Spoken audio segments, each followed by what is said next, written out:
Así como el rostro se refleja en el agua, el corazón refleja a la persona tal como es. Proverbios 27:19.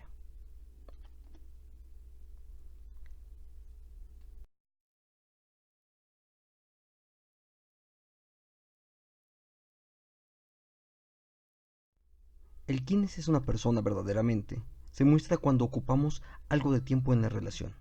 A esto es a lo que se refiere este proverbio, estableciendo así la comparación. Así como el rostro se refleja en el agua, el corazón refleja a la persona tal como es. Es decir, el espejo refleja nuestro aspecto exterior, tanto como nuestros pensamientos reflejan nuestro verdadero ser. Los pensamientos son los que muestran la verdadera personalidad de las personas, pues lo que decimos puede ser engañoso o incluso lo que hacemos. Puede no mostrar nuestras verdaderas intenciones, pero nuestros pensamientos revelan nuestro ser interior. Porque así, cual es su pensamiento, es su corazón. Tal es él. Proverbios 23:7.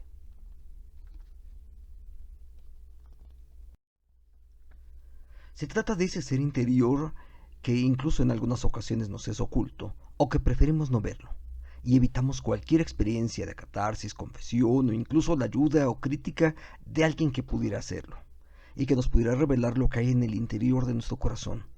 Se plantean entonces algunos mecanismos de evasión, siendo los más recurrentes el compararnos con otras personas que se encuentran en situaciones más complicadas o más difíciles que nosotros mismos. Quizás también negando lo que es evidente para todos. O sea, todo el mundo se ha dado cuenta de nuestras carencias, pero nosotros mismos pretendemos evitarlo. Quizás incluso se trata de argumentar, bueno, es que todos hacen esas mismas cosas. No queremos reconocer que tenemos problemas y simplemente pensamos y nos ocultamos en el grupo en lo general. Quizás incluso cuando finalmente hay circunstancias que nos ponen en evidencia, procedemos entonces con enojo y atacando a aquellas personas que nos han señalado las carencias que nosotros tenemos.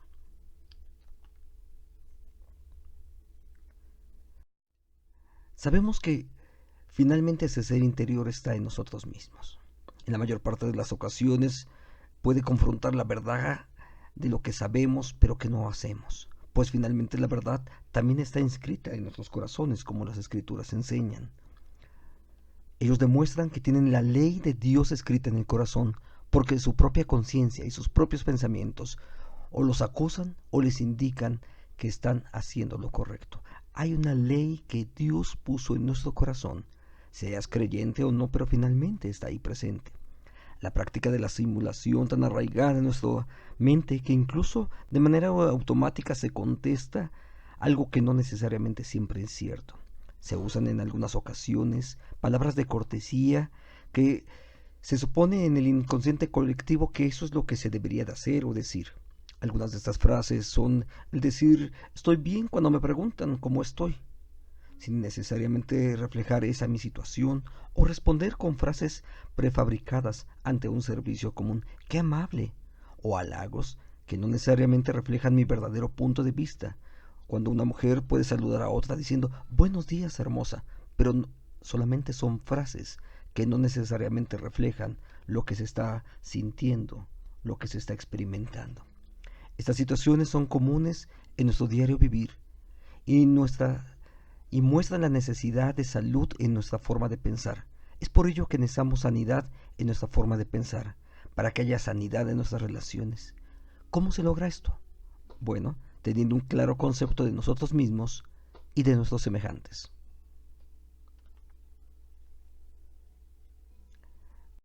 Antes de empezar por ningún otro lugar, tenemos que empezar por nosotros mismos, es decir, tener un concepto claro acerca de quién soy yo. Es fácil pensar que sabemos quiénes somos, pero en cuanto se nos hace la primera pregunta directa, es probable que recurramos a responder a partir de lo que hacemos y no de lo que somos.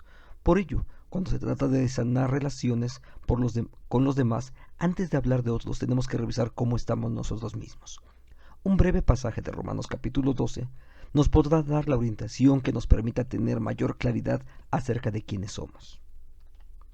No imiten las conductas ni las costumbres de este mundo, más bien dejen que Dios los transforme en personas nuevas, al cambiarles la manera de pensar, entonces aprenderán a conocer la voluntad de Dios para ustedes, la cual es buena, agradable y perfecta. Basado en el privilegio y la autoridad que Dios me ha dado, le advierto a cada uno de ustedes lo siguiente: ninguno se crea mejor de lo que realmente es. Sean realistas al evaluarse a ustedes mismos.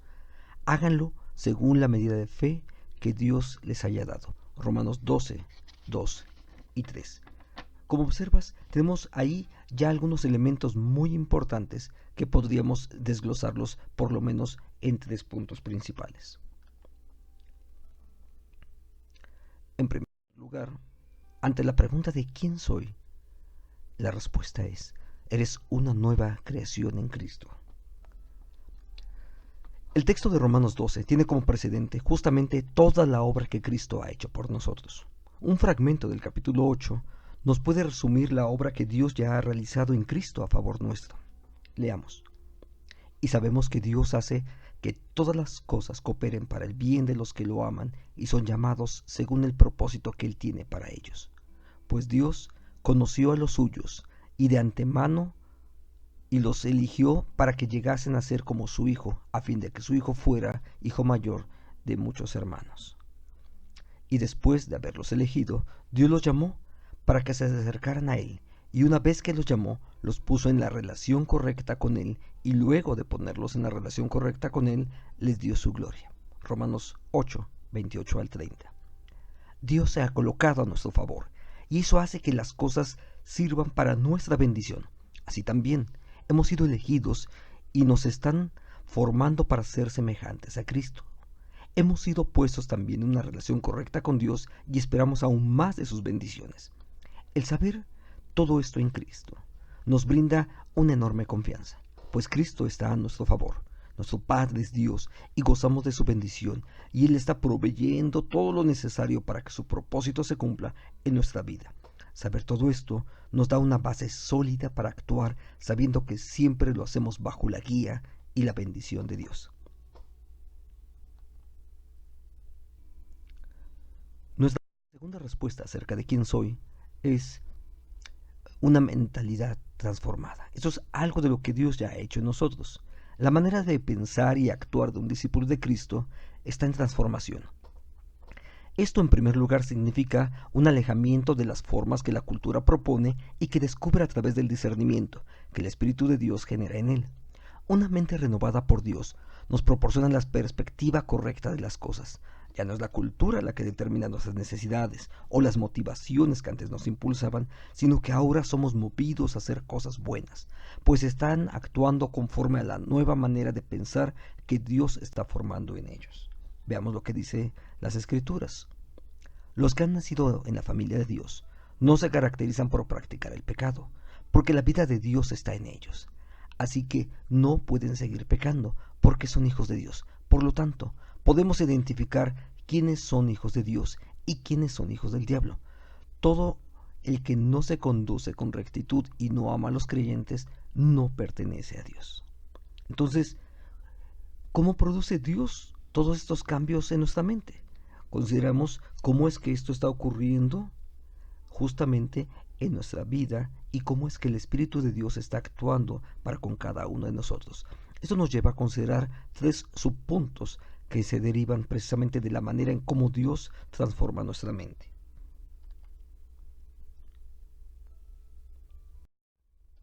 Como inciso A, podemos ver que la transformación de nuestra mente ocurre precisamente a través de un compromiso con las Escrituras.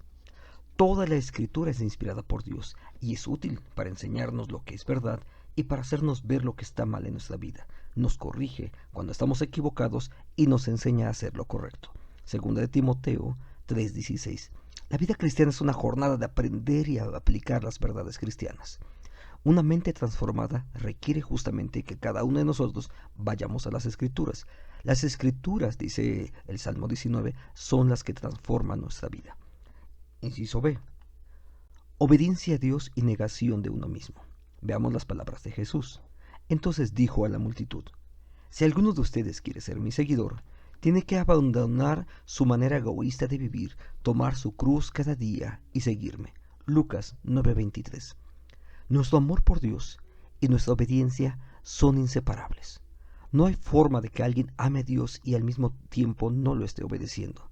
Puede alguien obedecer sin amar a Dios, pero no puedes amar a Dios y no obedecerlo. Entonces, esos dos elementos van siempre de la mano o deberían de estar siempre presentes. Inciso C. Las palabras de Jesús que le identifican a él mismo en cuanto a su propia actitud son estas: pues ni aun el Hijo del Hombre vino para que le sirvan, sino para servir a otros y para dar su vida en rescate por muchos. Marcos 10:45. Entonces, crecemos espiritualmente cuando servimos a Dios, con los recursos de Dios, en la manera en como Dios lo ha ordenado, y lo hacemos en su nombre para hacer bendición para los demás. Ahora, estos tres elementos son las formas de cómo nuestra mente es transformada. Pues a través del servicio, nosotros vamos dando espacio para el otro en lugar de mí. A través de la presencia de las Escrituras en nosotros, Dios va moldeando mi vida y me va influyendo para que yo actúe. Pero la obediencia y el servicio son el punto que enlaza los distintos elementos. Vamos a nuestro punto número 3. ¿Quién soy yo? Bueno, justamente esto, regresamos a nuestro esquema principal, en donde tenemos que aprender no solamente a hacer las cosas, sino también a ver de acuerdo con la nueva mentalidad que Cristo está formando en nosotros. Entonces, esta nueva mentalidad, esta forma distinta de ver las cosas, no se trata de una posibilidad, sino del resultado que se produce cuando día a día, al ir a la palabra, somos confrontados con lo que verdaderamente somos y lo que Dios quiere y busca de nosotros. Esto fue descrito por el apóstol Pablo en su epístola a los Romanos. He descubierto el siguiente principio de vida, que cuando quiero hacer lo que es correcto, no puedo evitar hacer lo que está mal. Amo la ley de Dios con todo mi corazón, pero hay otro poder dentro de mí que está en guerra con mi mente. Ese poder me esclaviza al pecado que todavía está dentro de mí. Soy un pobre desgraciado. ¿Quién me libertará de esta vida dominada por el pecado y la muerte? Hasta aquí, ¿podría alguien considerar qué circunstancia tan complicada la que, al ver la realidad, podemos descubrir? Descubrimos fuerzas que están también actuando en nuestro interior y que incluso nos llevan hacia el pecado. Pero en lugar de quedarnos sin ninguna esperanza y creer que ya no hay ninguna posibilidad, quiero que veas justamente lo que dice el versículo 25, porque ahí hay un cambio importantísimo, pues gracias a Dios la respuesta está en Cristo Jesús. Es decir, sí hay toda una circunstancia que puede limitarnos, pero en Cristo Jesús ya somos más que vencedores. Las primeras líneas de mensaje entonces muestran la tensión que hay en los discípulos cuando empiezan a descubrir todo lo que hay que corregir aún en sus vidas. Pero lo importante es que al final se señala una de las verdades más grandes de nuestra relación con Dios y que nos estamos siendo mostrada. No estamos ya sujetos a esa situación que nos limitaba y nos llevaba irremediablemente al pecado. La realidad para los discípulos es que en Cristo somos más que vencedores. Romanos 8:27. Y esto es lo que permite que veamos nuestras faltas sin hundirnos en la desesperación de creer que no podemos lograrlo. Pero también todo lo que Dios ya nos ha provisto como bendición y saber que en su nombre somos vencedores, sin tomar para nosotros la gloria, pues lo que somos es producto de su gracia actuando en nuestra vida. Ve lo que dice este texto fabuloso. Y sin embargo, lo que ahora soy, todo se debe a que Dios derramó su favor especial sobre mí, y no sin resultados, pues he trabajado mucho más que cualquiera de los otros apóstoles, pero no fui yo, sino Dios quien obraba a través de mí por su gracia.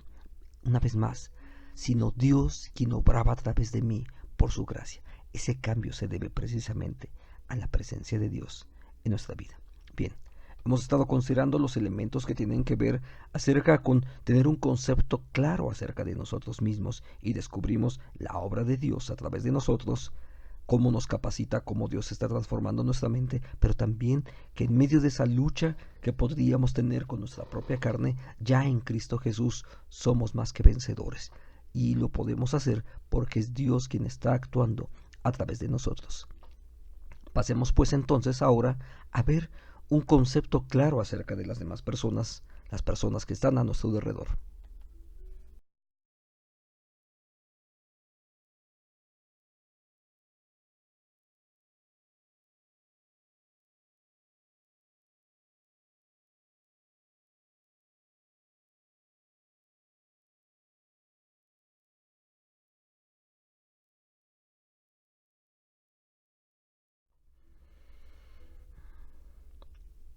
En la vida cristiana en realidad no hay en una forma determinante un los otros, como si los otros fuesen algo totalmente distinto de nosotros, pues en realidad el proceso creacional nos muestra que todos descendemos de un mismo linaje, y que los argumentos que se utilizan para dividir o segregar a alguien en realidad son producto del pecado, pero que cuando hemos venido a Cristo, estas divisiones son borradas, para constituirnos en una sola y nueva humanidad, donde no hay más los otros, sino que todos nos descubrimos como los unos, tal y como las escrituras nos lo muestran, donde ya no hay judío ni gentil, esclavo ni libre, hombre ni mujer, porque todos somos uno en Cristo Jesús. Gálatas 3:28.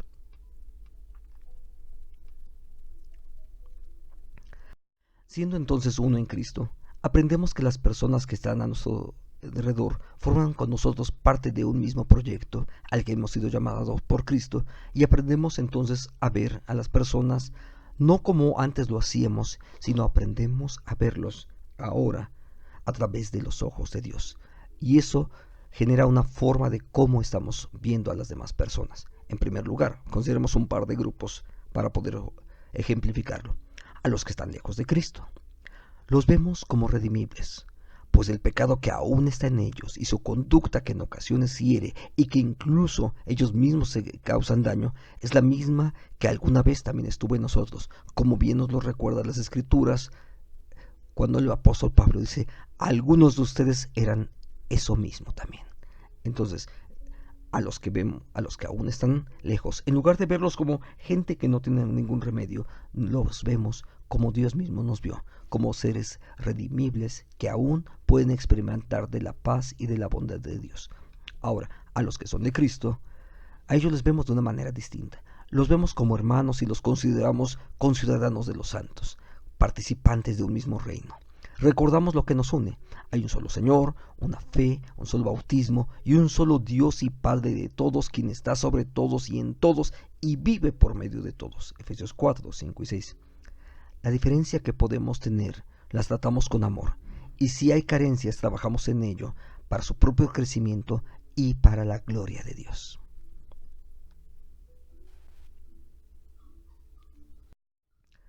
Todo esto nos lleva a tener un concepto claro de nosotros mismos y de nuestros semejantes, y nos permite entonces seguir el consejo de Dios para poder seguir construyendo relaciones sanas que necesitamos y que Dios quiere para todos sus hijos.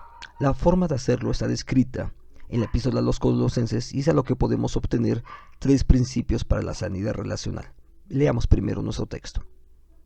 Dado que Dios los eligió para que sean su pueblo santo y amado por Él, ustedes tienen que vestirse de tierna compasión, bondad, humildad, gentileza y paciencia. Sean comprensivos con las faltas de los demás y perdonen a todo el que los ofenda. Recuerden que el Señor los perdonó a ustedes, así que ustedes deben perdonar a los otros. Sobre todo, vístanse de amor, lo cual nos une a todos en perfecta armonía. Son 3 principios que cuando los seguimos podemos efectivamente, teniendo como precedente lo que hemos mencionado acerca de tener un concepto claro de nosotros y de los demás, entonces podemos trabajar ahora con todo eso para poder lograr lo que Dios quiere y tener relaciones sanas cada uno de nosotros que van a afectarnos a nosotros, por supuesto, a nuestra familia y a la gente que está a nuestro alrededor. Veamos estos 3 principios uno a uno.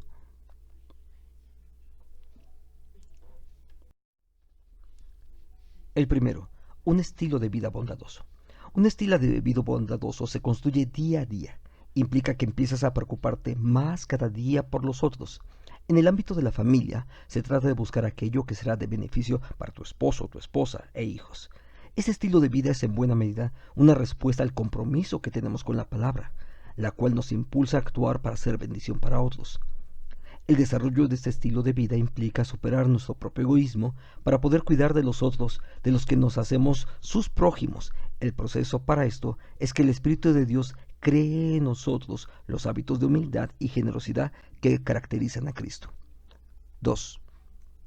Ser comprensivos con los demás. Cuando hemos comprendido nuestra propia identidad y reconocemos que lo que somos no es producto de nuestro propio esfuerzo, podemos entonces tratar a los demás con benevolencia, con la misma con la que nosotros mismos hemos sido tratados por Dios. Así es que Dios primeramente actúa en nosotros para que nosotros lo podamos hacer así. Entonces, en nuestra relación con los demás buscamos ser soporte para ellos en lugar de simplemente criticarles o burlarnos de sus carencias. Actuamos con gratitud porque reconocemos la gratuidad con la que Dios nos ha tratado a nosotros, de manera que prodigamos a los demás primeramente lo que hemos recibido del Señor.